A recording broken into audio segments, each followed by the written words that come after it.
Assalamualaikum warahmatullahi wabarakatuh.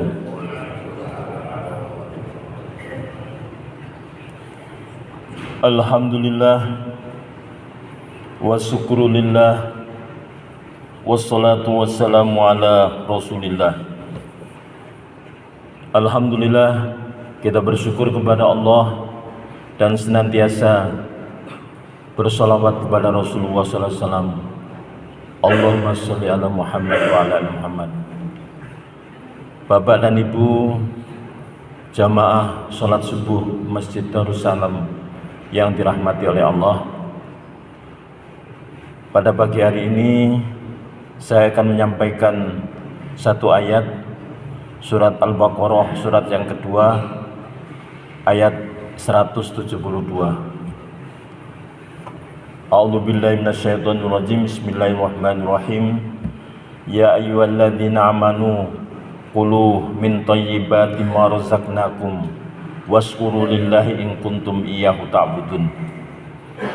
Hai orang-orang yang beriman, makanlah di antara rezeki yang baik-baik yang kami berikan kepadamu dan bersyukurlah kepada Allah jika benar-benar kepadanya kamu menyembah. Bapak dan Ibu, ayat ini luar biasa. Semua ayat-ayat Allah adalah ayat yang luar biasa sebagai kitab petunjuk bagi manusia, khususnya bagi orang-orang yang bertakwa. Di dalam surat Al-Baqarah ayat 172 ini khusus ditujukan kepada orang yang beriman. Ya ayyuhalladzina amanu. Kemudian perintahnya adalah kulu min thayyibati ma razaqnakum. Makanlah di antara rezeki yang baik yang kami berikan kepadamu. Allah memerintahkan kepada kita, khusus orang mukmin, yaitu agar supaya makan rezeki yang baik yang diberikan oleh Allah, yang halal thayyiban. Kemudian diperintahkan bersyukurlah kepada Allah, di mana di dalam ayat yang lain surat Ibrahim Allah Subhanahu wa taala menjamin la in syakartum la azidannakum wa la in kafartum inna adzabi lasyadid. Apabila kamu syukur maka akan aku tambah nikmatku, apabila kufur sungguh siksa Allah sangat pedih. Kemudian ditandaskan untuk bersyukur jika benar-benar hanya kepada Allah kita menyembah. Bapak dan Ibu, mukhatab ayat ini, yang dituju oleh ayat ini adalah orang-orang yang beriman, yang memerintahkan untuk makan makanan yang baik, yang halal, yang thayyib, yang halalan thayyibah. Luar biasa sekali urusan perintah Allah untuk memakan makanan yang halal, karena itu tidak saja ditujukan kepada orang-orang yang beriman, tapi juga ditujukan kepada semua manusia, yaitu surat Al-Baqarah ayat 168. Ya ayyuhan nas kulu mimma fil ardi halalan thayyiba wala tatabi'u khutuwati syaiton innahu lakum aduwwum mubin. Wahai manusia, makanlah dari makanan yang halal dan baik yang terdapat di bumi, dan janganlah kamu mengikuti langkah-langkah setan, sungguh setan itu musuh yang nyata bagimu. Jadi perintah makan yang halal, yang thayyiban ini tidak hanya ditujukan kepada khusus mukhatabnya orang yang beriman, tetapi diulangi lagi khusus kepada semua manusia, yang di dalamnya manusia itu ada yang beriman dan ada yang tidak beriman. Bahkan lebih khusus lagi, luar biasanya perintah untuk makan makanan yang beriman, yang makanan yang halalan thayyiban. Maka mukhatab yang diperintahkan itu tidak hanya orang yang beriman saja, dan juga semua manusia. Masih diulangi lagi oleh Allah di dalam surat Al-Mu'minun, surat yang ke-23 ayat 51. A'udzubillahi minasyaitonirrajim. Ya ayyuhar rusul qulu minat thayyibati wa'malu sholihan inni bima ta'maluna alim. Allah berfirman, wahai para rasul, makanlah dari makanan yang baik-baik dan kerjakanlah kebaikan. Sungguh aku maha mengetahui apa yang kamu kerjakan. Jadi perintah untuk makan makanan yang halal dan baik ini oleh Allah Subhanahu wa Ta'ala ditegaskan, tidak hanya untuk manusia. Padahal kalau sudah manusia termasuk di dalamnya orang yang beriman maupun tidak beriman. Tidak hanya manusia tapi juga kepada orang yang beriman. Tidak hanya kepada orang yang beriman, bahkan kepada para nabi dan rasul. Ya ayyuhar rusul, wahai para rasul. Rasul itu adalah manusia yang pilihan, yang diberikan tugas untuk menyampaikan ajaran tauhid kepada semua manusia, dan itu adalah manusia yang imannya sudah sempurna. Ini masalah makanan. Barangkali di dalam Al-Quran ya hanya masalah makanan inilah yang ditegaskan, tidak hanya kepada manusia, kepada orang yang beriman, bahkan kepada para rasul, nabi dan rasul. Ada masalah keimanan. Keimanan itu adalah masalah yang sangat prinsip dalam hidup dan kehidupan kita. Ini ditujukan kepada manusia, ya, semua manusia. Ya ayyuhan nasu budu rabbakumul ladzi khalaqakum walladzina min qablikum la'allakum tattaqun. Ajakan untuk bertauhid, menyembah kepada Allah, ditujukan kepada semua manusia. Ya ayyuhan nasu, ya, ubudu ya ayyuhan nasu budu rabbakumul ladzi khalaqakum walladzina min qablikum. Wahai manusia, sembahlah Tuhanmu yang telah menciptakan kamu, menciptakan orang-orang sebelum kamu. Ya ayyuhan nasu budu rabbakumul ladzi khalaqakum walladzina min qablikum la'allakum tattaqun, agar kalian bertakwa. Maka perintah bertakwa ini ditujukan oleh Allah kepada semua manusia untuk bertauhid dan bertakwa kepada Allah yang menciptakan manusia, diri kita dan orang-orang sebelum kita. Kemudian perintah untuk bertakwa, menyembah kepada Allah, ini adalah juga ditujukan kepada orang yang beriman. Ya ayyuhalladzina amanu taqullaha haqqa tuqatih wa la tamutunna illa wa antum muslimun. Kenapa? Betapa pentingnya keimanan, ya, sehingga diulangi oleh Allah, tidak hanya ditujukan kepada orang yang beriman saja, tapi semua manusia, baik yang sudah beriman maupun yang belum beriman, untuk senantiasa bertakwa kepada Allah. Maka perintah untuk makanan yang halal dan thayyiban ini lebih dahsyat lagi, karena ditujukan kepada manusia, kemudian orang yang beriman, bahkan kepada semua para nabi dan rasul. Para nabi dan rasul. Di dalam tafsir Kemenak, ya, Abu Hurairah meriwayatkan bahwa Rasulullah SAW bersabda, hai manusia, sesungguhnya Allah Ta'ala adalah baik. Dia tidak menerima kecuali yang baik. Sesungguhnya Allah Ta'ala memerintahkan kepada orang-orang yang beriman apa yang diperintahkan kepada Rasul-Rasulnya. Maka kemudian Rasulullah membaca ayat Ya ayyuhar rasul tadi, ya. Jadi Allah memerintahkan kepada para rasul-rasulnya untuk memakan makanan yang halalan thayyiban. Kemudian wahai para rasul, makanlah dari makanan yang baik-baik dan kerjakanlah kebaikan. Sungguh aku maha mengetahui apa yang kamu kerjakan. Kemudian Rasulullah membaca lagi ayat Ya ayyuhalladzina amanu kulu min thayyibati ma razaqnakum.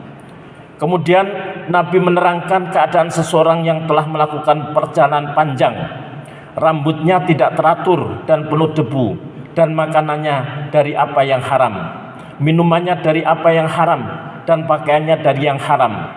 Orang itu berkata sambil menadahkan tangan ke langit, Ya Tuhanku, ya Tuhanku, bagaimana mungkin doanya itu akan terkabul? Hadis riwayat Muslim dan At-Tirmidzi. Artinya adalah, mengapa perintah untuk makan makanan yang halal sampai diulangi? tidak hanya kepada semua manusia, tetapi juga kepada orang yang beriman. Tidak cukup dengan orang yang beriman, bahkan para nabi dan rasul, padahal nabi dan rasul itu adalah manusia yang pilihan, yang imannya sudah terjamin sempurna, tetapi masih diperintahkan untuk makanan yang halal dan thayyiban, karena makanan ini akan menjadi bagian dari daging dalam hidup dan kehidupan kita. Karena itulah Rasulullah mengingatkan, ada seseorang yang senantiasa berdoa, ya Tuhanku dengan sungguh-sungguh. Bagaimana doanya bisa dikabulkan kalau makanannya, pakaiannya dari hal-hal yang tidak halal dan thayyibah. Karena itulah maka makanan yang akan menjadi bagian dari daging kita, sehingga apabila makanan itu makanan yang dari hasil yang tidak halal dan thayyibah, maka bisa saja akan menghambat kita di dalam menghamba beribadah kepada Allah maupun di dalam berdoa kepada Allah. Bapak dan Ibu jamaah sholat subuh yang dirahmati oleh Allah, karena itulah maka di dalam mencari rezeki, ya, yang pertama itu adalah harus halal dan baik tadi, ya, rezeki yang halal dan thayyibah, yang halal dan baik. Kemudian yang kedua adalah harus jujur, tidak boleh berbuat curang. Allah Subhanahu wa taala berfirman di dalam surat Al-Ahzab ayat 70. Ya ayyuhalladzina amanu taqullaha wa qulu qawlan sadida. Wahai orang-orang yang beriman, bertakwalah kamu kepada Allah dan ucapkanlah perkataan yang benar. Bapak dan Ibu, ketika Rasulullah SAW berhijrah dari Mekah dan ke Madinah, maka Rasulullah mendapati ternyata banyak orang-orang Madinah yang melakukan perdagangan tidak jujur, melakukan perdagangan tidak jujur, terutama dalam timbang menimbang, mengurangi timbangan, dan itu sudah menjadi gejala yang umum di masyarakat Madinah pada saat itu. Ketika Rasulullah datang ke Madinah berhijrah dan melihat itu, maka kemudian Allah Subhanahu wa taala menurunkan surat Al-Mutaffifin, surat yang ke-83 ayat 1. Wailul lil mutaffifin, celakalah bagi orang-orang yang curang dalam menakar dan menimbang. Alladzina idaktalu 'alan nasi yastaufun, yaitu orang-orang yang apabila menerima takaran dari orang lain, mereka minta dicukupkan. Wa idakaluhum awazanuhum yuksirun, dan apabila mereka menakar atau menimbang untuk orang lain, mereka mengurangi. Ala yadunnu ulaika annahum mab'usun, tidakkah mereka itu mengira bahwa sesungguhnya mereka akan dibangkitkan liyaumin adim, pada suatu hari yang besar, yauma yaqumun nasu lirabbil alamin, yaitu pada hari ketika semua orang bangkit menghadap Tuhan seluruh alam. Bapak dan Ibu, konteks ayat ini adalah mengingatkan masyarakat Madinah pada saat itu, di mana di dalam perdagangan timbang menimbang sering mengurangi timbangan, berbuat curang. Ancamannya adalah diancam, ya, bahwa besok kita akan bertemu dengan Allah, ya, pada waktu hari kebangkitan, dan kemudian kita akan mempertanggungjawabkan jawab perbuatan kita di hadapan Allah. Maka kalau sanksinya itu adalah diingatkan untuk bahwa besok setiap manusia akan menghadap kepada Allah dengan membawa apa perbuatan yang dilakukan, maka berarti adalah tidak hanya dalam perdagangan, dalam semua aspek kehidupan kita mencari rezeki, baik sebagai pedagang, baik sebagai pegawai pemerintah, baik sebagai usaha swasta, baik itu dalam bidang apa saja, ya, keterampilan dalam apa saja yang itu adalah untuk mencari rezeki dari Allah, maka tentunya adalah diharapkan agar supaya jujur dan tidak berlaku curang. Kan apa, semua manusia nanti akan dihadapkan kepada Allah dan kemudian dimintai pertanggungjawaban atas segala perbuatan apa yang kita lakukan di hadapan Allah. Bapak dan Ibu, jamaah sholat subuh yang dirahmati oleh Allah. Kemudian yang ketiga, Allah menghalalkan perdagangan, ya, dan Allah mengharamkan riba, ya. Di dalam surat Al-Baqarah ayat 275, akallawahul bai'a wa harramar riba. Allah menghalalkan perdagangan, ya, baik, dan Allah mengharamkan riba. Jadi perdagangan itu adalah dipersilahkan, tapi dengan catatan tadi, yaitu dilakukan dengan baik, dengan jujur, dan tidak berlaku curang. Kemudian Allah mengingatkan ada perdagangan yang menguntungkan. Di dalam surat As-Saff ayat 10, ya ayyuhalladzina amanu hal adullukum ala tijaratin tunjikum min adzabin alim tu'minuna billahi wa rasulihi wa tujahiduna fi sabilillahi bi amwalikum wa anfusikum dzalikum khairul lakum in kuntum ta'lamun. Yaitu, wahai orang yang beriman, maukah aku tunjukkan suatu perdagangan yang dapat menyelamatkan kamu dari azab yang pedih, yaitu beriman kepada Allah, berjihad dengan diri dan harta benda. Itu adalah perdagangan yang menguntungkan. Bapak dan Ibu, kemudian rambu yang lain adalah, ya, silakan kita berusaha mencari rezeki, karena Allah mengingatkan innallaha la yughayyiru ma biqaumin hatta yughayyiru ma bi anfusihim. Allah tidak akan merubah suatu kaum apabila kaum itu tidak merubah dirinya sendiri. Allah tidak akan merubah individu-individu kalau individu itu tidak mau merubah dirinya sendiri.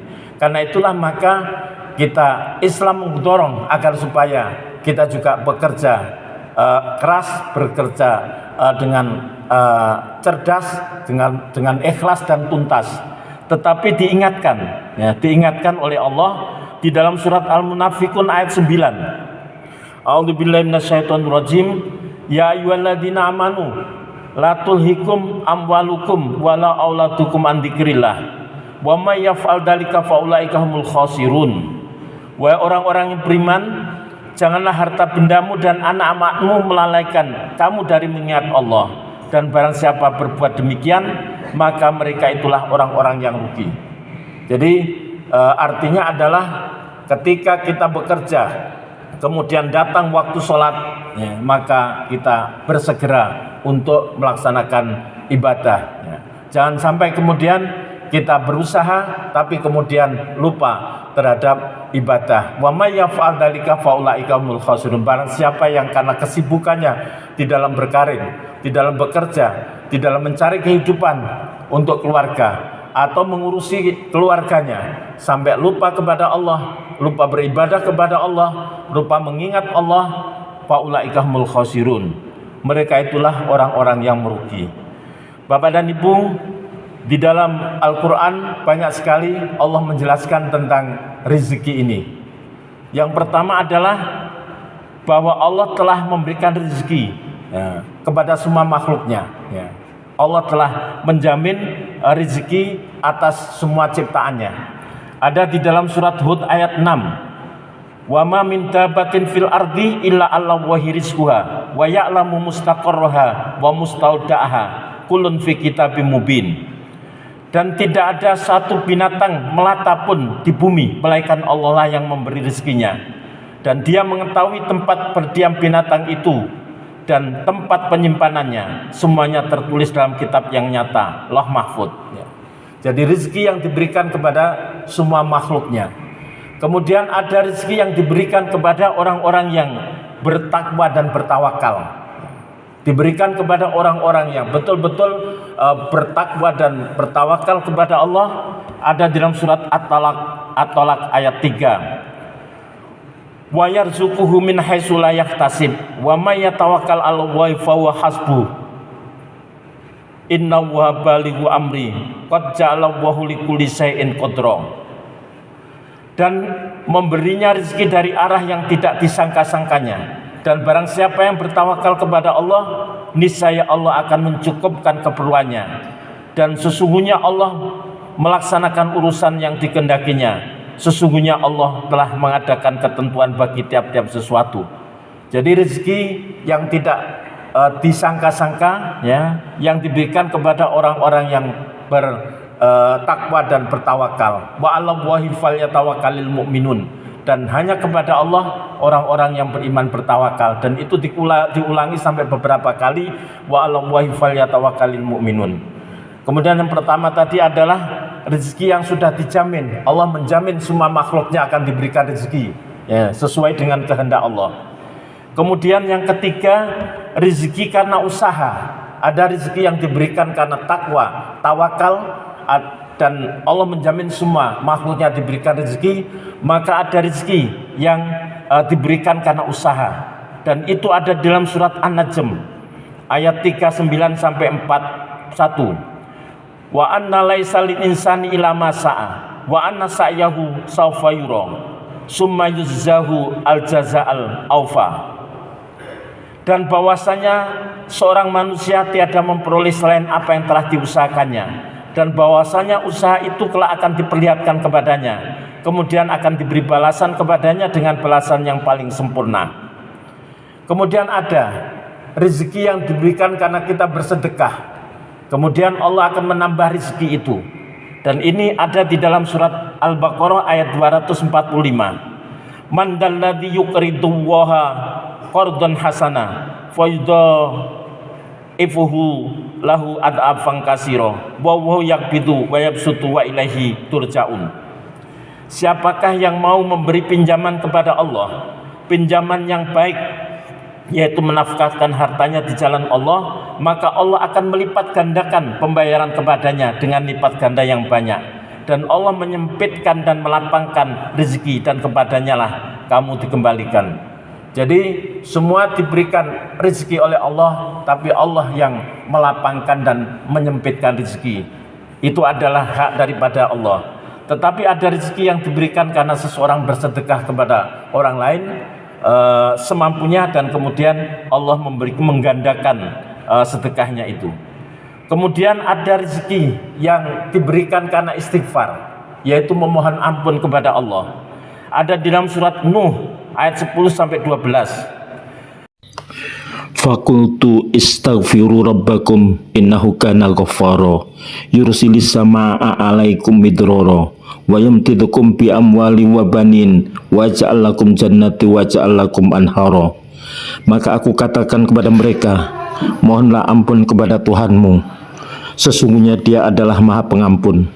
Niscaya Dia akan mengirimkan hujan kepadamu dengan lebat, dan membanyakkan harta dan anak-anakmu, dan mengadakan untukmu kebun-kebun, dan mengadakan pula di dalamnya untukmu sungai-sungai. Kemudian yang lain adalah rezeki yang diberikan karena menikah. Ada di dalam surat An-Nur ayat 32. Dan nikahkanlah orang-orang yang masih membujang di antara kamu, dan juga orang yang layak menikah dari hamba-hamba sayamu yang laki-laki dan perempuan. Jika mereka miskin, Allah akan memberi kemampuan kepada mereka dengan karunia-Nya, dan Allah Maha luas pemberiannya, Allah Maha mengetahui. Itu adalah rezeki yang diberikan karena menikah, ya. Kemudian Allah akan memberikan rezeki. Jika mereka miskin, Allah akan memberikan kemampuan kepada mereka dengan karunia-Nya.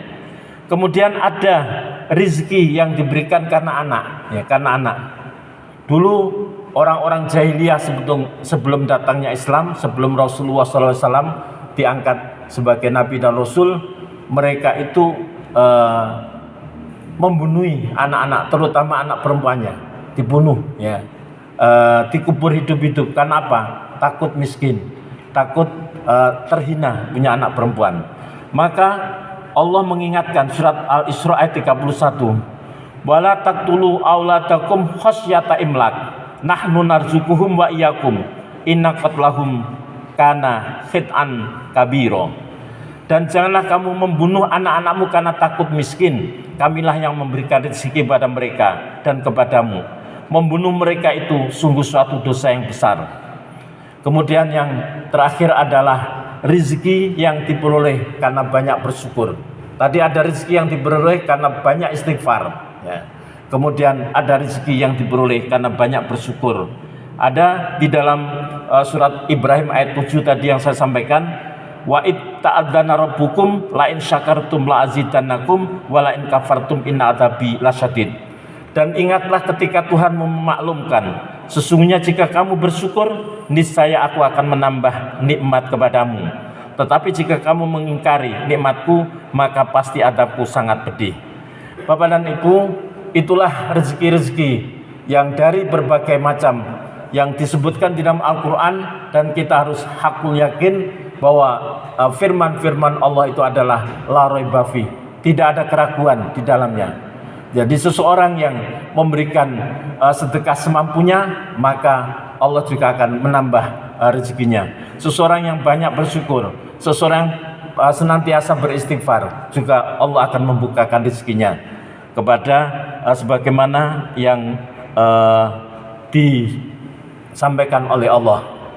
Kemudian Rasulullah SAW dalam hadis yang diriwayatkan oleh Imam Ahmad, ya, jika kamu bertawakal kepada Allah dengan sebaik-baiknya, maka Allah akan memberikan rezeki sebagaimana Dia berikan kepada burung.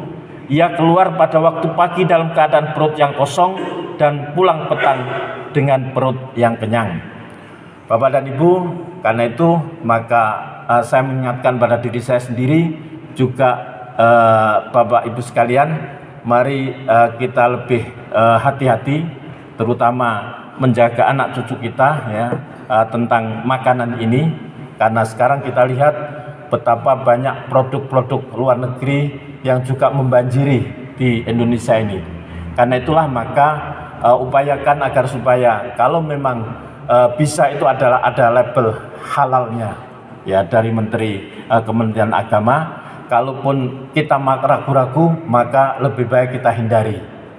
Itu al halalu bayyinun wal haramu bayyinun wa bainahuma umurun mutasabih.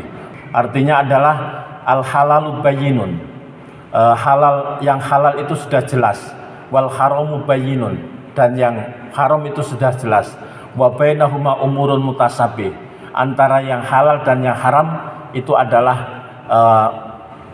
perkara-perkara yang masih meragukan. Faman waqa'a fis subuhat waqa'a fil haram. Barang siapa yang berada di dalam subuhat, maka ia berada di dalam haram. Artinya kalau kita ragu-ragu, maka lebih baik kita hindari. Karena barang siapa yang berada di dalam keraguan, maka berada di dalam haram. Inilah sehingga kita upayakan kalau memang itu tidak ada label haram, kemudian makanan dari luar yang bisa jadi ada campuran bahannya yang tidak halal, maka kita hindari. Karena makanan itu tadi akan menjadikan bagian dari tubuh kita, dan mudah-mudahan kita bisa memberikan makanan yang terbaik untuk anak-anak turun kita, sehingga nanti diharapkan menjadi anak yang soleh dan solihah. Demikian Bapak dan Ibu, Nasrul minna wa fathul qarib. Assalamualaikum warahmatullahi wabarakatuh.